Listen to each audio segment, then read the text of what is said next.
하나님의 말씀은 베드로전서 1장 6절에서 9절 말씀입니다. 그러므로 너희가 이제 여러 가지 시험으로 말미암아 잠깐 근심하게 되지 않을 수 없으나 오히려 크게 기뻐하는도다. 너희 믿음의 확실함은 불로 연단하여도 없어질 금보다 더 귀하여 예수 그리스도께서 나타나실 때에 칭찬과 영광과 존귀를 얻게 할 것이니라. 예수를 너희가 보지 못하였으나 사랑하는도다. 이제도 보지 못하나 믿고 말할 수 없는 영광스러운 즐거움으로 기뻐하니 믿음의 결국 곧 영혼의 구원을 받음이라. 아멘. 오늘 본문 속의 요약은 시험 가운데서도 기뻐하는 믿음입니다. 이 베드로전서 당시 상황은, 현재의 상태는 여러 가지 시험을 받고 있는 중이고 근심이 있었던 그런 상황이었습니다. 그러나 동시에 크게 기뻐한다고 오늘 성경은 기록하고 있습니다. 여러분, 시험의 목적은 근심하려고 있는 것이 아닙니다. 시험의 목적은 믿음을 연단하고 불로 연단한 금보다 귀하게 하기 위해서, 그러므로 궁극적인 결과는 예수 그리스도께서 나타나실 때 칭찬과 영광과 존귀를 받기 위함입니다. 베드로는 고난을 설명하려 하지 않고요, 목적을 말합니다. 목적.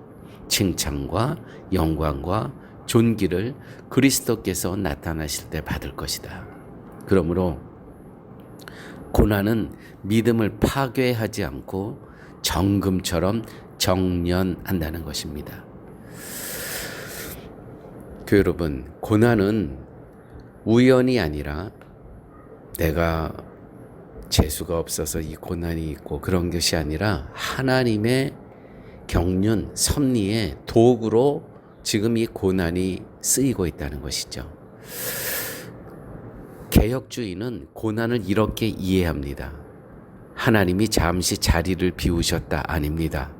믿음이 부족해서 벌을 받는다 아닙니다. 하나님의 주권 아래에 있는 훈련의 과정이라는 것이죠. 하나님께서 우리에게 허락하신 이 시험은, 훈련은 죄에 대한 형벌이 아니라 자녀에 대한 정련, 정금처럼 정련한다는 것입니다. 하나님은 우리를 편안하게 두시기보다 거룩하게 만드시는 분임을 우리가 기억해야 될 것입니다.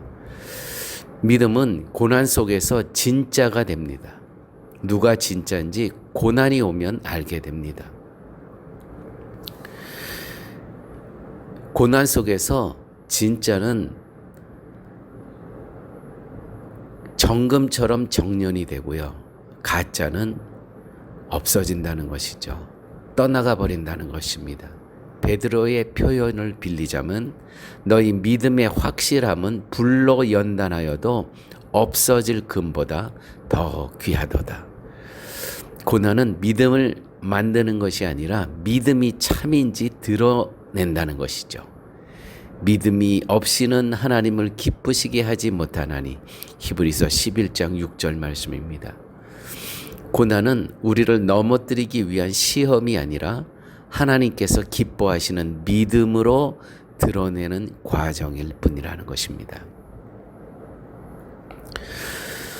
오늘 본문 말씀, 베드로전서 1장 8절에 복음의 핵심이 있습니다.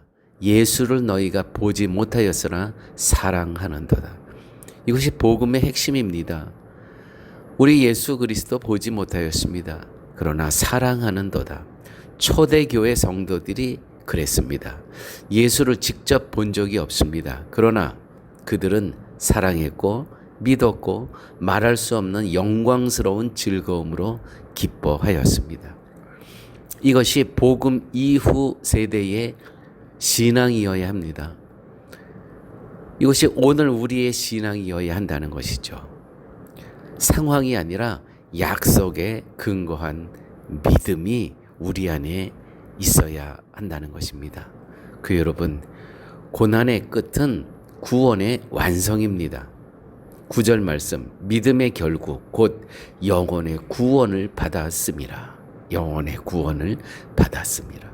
우리가 보지 못하는 예수님을 사랑했고 믿었고 말할 수 없는 영광스러운 즐거움으로 기뻐할 수 있는 것은 믿음 때문입니다. 믿음의 결국 곧 영혼의 구원을 받았습니다.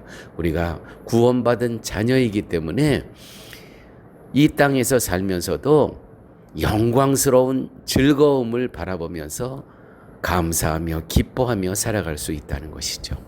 구원은 이미 시작되었고 이미 아직 완성 중이며 반드시 완성될 것이라는 것입니다. 고난은요, 구원을 취소하지 못합니다. 오히려 구원이 진짜임을 증명한다는 것입니다. 오늘 말씀 전체를 요약해 볼까요? 성도는 고난 속에서도 기뻐할 수 있는 것입니다.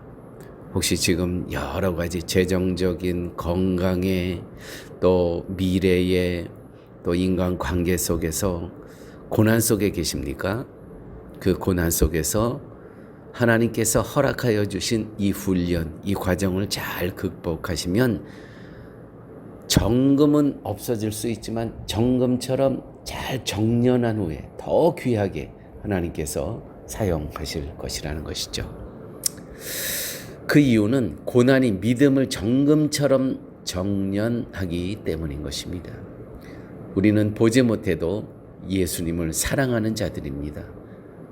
고난은 지나가지만 구원은 완성됩니다.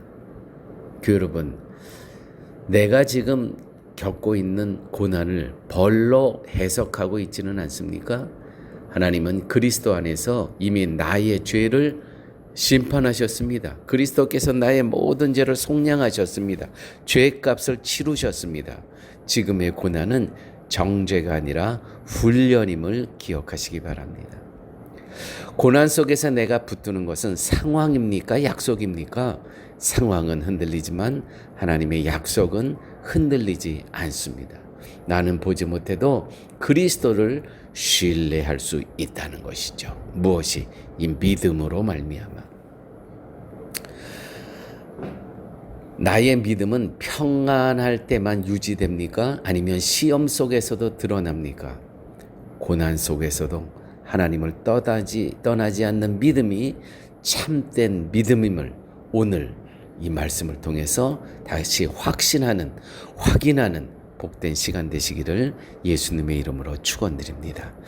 아버지 하나님, 우리가 원치 않는 시험과 고난 속에 있을 때 주님은 우리를 버리지 않으시고 오히려 더 깊이 다듬고 계심을 믿게 하여 주시옵소서.